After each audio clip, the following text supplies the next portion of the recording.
Hey everyone, you're listening to me read Frindle by Andrew Clements. There's a vocabulary quiz at the end, so be prepared. Chapter 3, The Question. The first day of school was always a get acquainted day. Books were passed out, and there was a lot of chatter. Everyone asked, "What did you do over the summer?" Periods 1 through 6 went by very smoothly for Nick. But then came period 7. Mrs. Granger's class was all business. The first thing they did was take a vocabulary pre-test to see how many of the 35 words for the week the kids already knew. Tremble, circular, orchestra, the list went on and on. Nick knew most of them. Then there was a handout about class procedures. After that, there was a review paper about cursive writing, and then there was a sample sheet showing how the heading should look on every assignment. No let-up for 37 minutes straight. Nick was an expert at asking the delaying question, also known as the teacher stopper, or the guaranteed time waster. At 3 minutes before the bell, in that split second between the end of today's classwork and the announcement of tomorrow's homework, Nick could launch a question guaranteed to sidetrack the teacher long enough to delay or even wipe out the homework assignment. Timing was important, but asking the right question, that was the hard part. Questions about stuff in the news, questions about the college the teacher went to, questions about the teacher's favorite book or sport or hobby. Nick knew all the tricks, and he had been very successful in the past. Here he was in 5th grade, near the end of his very first language arts class with Mrs. Granger, and Nick could feel a homework assignment coming the way a farmer can feel a rainstorm.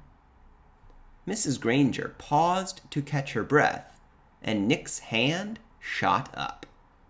She glanced down at her seating chart and then up at him. Her sharp gray eyes were not even turned up to half power.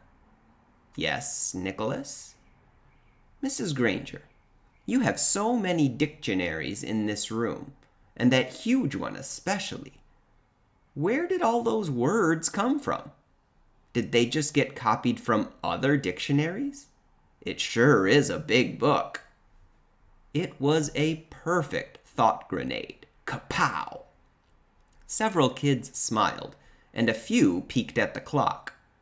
Nick was famous for this, and the whole class knew what he was doing. Unfortunately, so did Mrs. Granger. She hesitated a moment and gave Nick a smile that was just a little too sweet to be real. Her eyes were the color of a thundercloud. "Why, what an interesting question, Nicholas. I could talk about that for hours, I bet." She glanced around the classroom. "Do the rest of you want to know too?" Everyone nodded yes. "Very well then. Nicholas, will you do some research on that subject and give a little oral report to the class? If you find out the answer yourself, it will mean so much more than if I just told you. Please have your report ready for our next class." Mrs. Granger smiled at him again, very sweetly. Then it was back to business. "Now, the homework for tomorrow can be found on page 12 of your Words Alive book." Nick barely heard the assignment. His heart was pounding, and he felt small, very small. He could feel the tops of his ears glowing red, a complete shutdown, an extra assignment, and probably a little black mark next to his name on the seating chart. Everything he had heard about this teacher was true. Don't mess around with the Lone Granger. All right, so I hope you're ready for Mrs. Granger's vocabulary quiz. When you're finished, the answers will be in the comments. Good luck.